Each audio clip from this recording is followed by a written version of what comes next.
सुप्रभात प्यारे बच्चों। लास्ट क्लास में हमने एक फूल की चाह के कुछ पैराग्राफ पढ़े थे, 7 हुए थे शायद। आगे हम दोबारा से कंटिन्यू करते हैं उसको। नेक्स्ट है आपका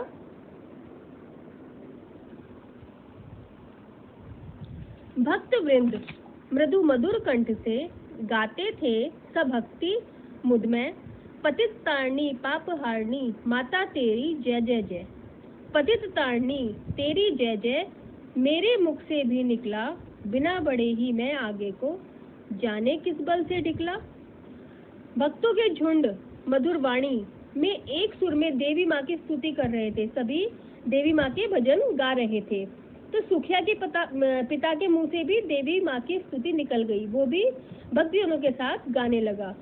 फिर उसे एकदम से ऐसा लगा कि किसी अज्ञात शक्ति ने उसे मंदिर के अंदर धकेल दिया, जैसे किसी ने उसे धक्का दिया हो। उसे ऐसा लगा, ऐसा प्रतीत हुआ। मेरे द्वित फूल लेकर वे अम्बा को अर्पित करके दिया पुजारी ने प्रसाद, जब आगे को अंजलि भर के भूल गया उसका लेना झट, परम लाभ सा पाकर मैं सोचा बेटी को माँ के ये पुण्य पुष्प दूं जाकर मैं। पुजारी ने उसके हाथों से दीप और फूल लिए और देवी की प्रतिमा को अर्पित किए। यानी कि पुजारी ने उसके हाथ से जो दीप और फूल लिए और देवी को चढ़ाए, अर्पित किए। फिर जब पुजारी ने उसे प्रसाद दिया तो एक पल को वह ठिठक सा गया, रुक सा गया। वह अपनी कल्पना में अपनी बेटी को देवी माँ का प्रसाद दे रहा था। उसे ऐसा लगा कि मैं घर जाकर अपनी बेटी को ये प्रसाद दूंगा, जिससे वो बहुत ही खुश हो जाएगी और वो सही हो जाएगी। सिंह पौर तक भी आंगन से नहीं पहुंचने पाया मैं, सहसा यह सुन पड़ा कि कैसे यह अछूत भीतर आया। पकड़ो देखो भाग न जावे, बना धूर्त यह है कैसा, साफ स्वच्छ परिधान किए हैं भले मानुषों के जैसा। अभी सुखिया का पिता जो था मंदिर के द्वार तक पहुंचा भी नहीं था वापस जाने के लिए कि किसी ने पीछे से तेजी से आवाज लगाई, अरे यह अछूत मंदिर के भीतर कैसे आ गया? इसे किसने अंदर आने दिया? इस धूर्त को तो देखो, कैसे सवर्णों जैसी पोशाक पहनी है, कैसे अच्छे कपड़े पहने हैं। इसे यहाँ से निकालो, पकड़ो, कहीं यह भाग ना जाए। तो सबके सब उसके पीछे पड़ गए उसको पकड़ने के लिए। आगे है, पापी ने मंदिर में घुसकर कैसा अनर्थ बड़ा भारी, कलुषित कर दी है मंदिर की चिरकालित शुचिता सारी। क्या मेरा कलुष बड़ा है देवी की गरिमा से भी, किसी बात में मैं आगे माता की महिमा से भी। तो एक फूल की चाह में भावार्थ जो दिया गया है, इसमें क्या कह रहा है, फिर भीड़ से आवाज आई कि इस पापी ने मंदिर में घुसकर बहुत बड़ा अनर्थ किया है। इसने सब कुछ अपवित्र कर दिया है। मंदिर की सालों साल की गरिमा, पवित्रता को इसने नष्ट कर दिया है। सब मिलकर चिल्लाने लगते हैं कि इस पापी ने मंदिर में घुसकर मंदिर को दूषित कर दिया। तब सुखिया का पिता यह सोचने पर विवश हो जाता है कि क्या मेरा अछूतपन देवी माँ की महिमा से भी बड़ा है? क्या मेरे इस अछूतपन से देवी माँ से भी ज्यादा शक्ति है, जिसने देवी माँ के रहते हुए भी इस पूरे मंदिर को अशुद्ध कर दिया? क्या मैं इतना बुरा हूँ कि मैंने माता को भी अशुद्ध कर दिया? आगे है, माँ के भक्त हुए तुम कैसे करके यह विचार खोटा, माँ के सम्मुख ही माँ का तुम गौरव करते हो छोटा। कुछ ना सुना भक्तों ने झट से मुझे घेर कर पकड़ लिया, मार मार कर मुख के घूसे दम से नीचे गिरा दिया। सुखिया के पिता ने भीड़ से कहा कि तुम कैसे माँ के भक्त हो? तुम कैसे अपने आप को भक्त कहते हो, जो खुद माँ के गौरव को मेरी तुलना में छोटा कर रहे हो? माँ तो सबकी माँ होती है। अरे माँ के सामने तो छूत अछूत सभी समान होते हैं, भगवान सबका समान होता है। परंतु सुखिया के पिता की इन बातों को किसी ने भी नहीं सुना और भीड़ ने उसे पकड़कर खूब मारा। फिर मारते हुए उसे जमीन पर गिरा दिया। आगे है, मेरे हाथों से प्रसाद भी बिखर गया हा सबका सब, हाय अभागी बेटी तुझ तक कैसे पहुंच सके यह अब। न्यायालय ले जाकर मुझे वे 7 दिवस का दंड विधान, मुझको हुआ था मुझसे देवी का महान अपमान।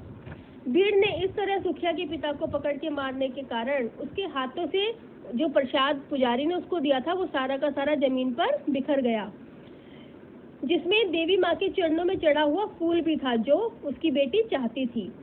सुखिया के पिता मार खाते हुए, दर्द सहते हुए भी सिर्फ यही सोच रहे थे कि अब ये देवी माँ का प्रसाद का फूल उसकी बेटी सुखिया तक कैसे पहुंचेगा।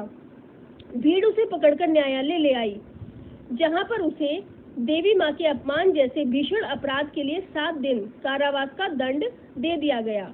उसे जेल में डाल दिया गया और उसे अपनी बेटी के पास नहीं जाने दिया गया। मैंने स्वीकृत किया दंड वह शीश झुकाकर चुप ही रहे। उस असीम अभियोग दोष का क्या उत्तर देता क्या कहे। 7 रोज ही रहा जेल में, या कि वह महासदियां बीती, अविश्रांत बरसा करके भी आंखें तनिक नहीं रीती। अब वो कह रहा है सुखिया के पिता ने चुपचाप वह दंड स्वीकार कर लिया, जबकि उसकी कोई गलती भी नहीं थी, फिर भी उसने वह दंड चुपचाप स्वीकार कर लिया। उसके पास कहने के लिए कुछ था भी नहीं। उसे पूरे 7 दिन जेल में बिताने पड़े, जो उसे 7 सदियों के बराबर प्रतीत हो रहे थे, क्योंकि उसे तो अपनी पुत्री की चिंता थी। पुत्री के वियोग में सदैव उसके आंसू बहते रहते थे और उसके आंसू रुक ही नहीं पा रहे थे। वह हर पल अपनी प्यारी पुत्री को याद करके रोता रहता था। दंड भोग कर जब मैं छूटा, पैर न उठते थे घर को, पीछे ठेल रहा था कोई भय जर्जर तनु पंजर को। पहले किसी लेने मुझको नहीं दौड़कर आई वह, उलझी हुई खेल में ही हा अब की दीना दिखाई वह। जेल से छूटकर वह जैसे ही घर की तरफ जा रहा था तो भय के कारण अपने घर नहीं जा पा रहा था। उसे ऐसा लग रहा था कि उसके शरीर के अस्थि पंजर को मानो कोई उसके घर की ओर धकेल रहा है। मतलब उसका जो शरीर है कोई घर की तरफ धकेल तो रहा है, लेकिन वो जा नहीं पा रहा, उसके पैर घर की तरफ नहीं पड़ रहे थे। उसे कोई अज्ञात आशंका हो रही थी कि कुछ कहीं ना कहीं कुछ गलत है। जब वह घर पहुंचा तो पहले की तरह उसकी बेटी दौड़कर उसे लेने के लिए भी नहीं आई और ना ही वह खेलती हुई कहीं उसको बाहर दिखाई दी। उसे देखने बरगद को ही गया दौड़ता हुआ वहां, मेरे परिचित बंधु प्रतिम ही फूंक चुके थे उसे जहां। बुझी पड़ी थी चिता वहां पर, छाती धधक उठी मेरी, हाय फूल सी कोमल बच्ची हुई राख की थी ढेरी। जब वह घर पर अपनी बेटी को नहीं देख पाता तो वह अपनी बेटी को देखने के लिए शमशान की ओर दौड़ता है, परंतु जैसे ही वह शमशान पहुंचता है तो उसके परिचित जो उसके रिश्तेदार थे और संबंधी थे, उसके जाने से पहले ही उसकी पुत्री का अंतिम संस्कार कर चुके होते हैं। उसकी पुत्री की मृत्यु हो चुकी होती है। अब तो उसकी चिता भी बुझ चुकी थी। यह देखकर सुखिया के पिता की छाती धधक उठी है। उसकी फूलों की तरह कोमल सी बच्ची आज राख का ढेर बन चुकी है। इस बात को देखकर उसे असहनीय दुख होता है। तो वो क्या कहता है, अंतिम बाद गोद में बेटी तुझको ले न सका मैं हा, एक फूल माँ का प्रसाद भी तुझको दे न सका मैं हा। ये पिता की अंतिम पंक्तियां हैं जो वो अपनी पुत्री की चिता के सामने बोल रहा है।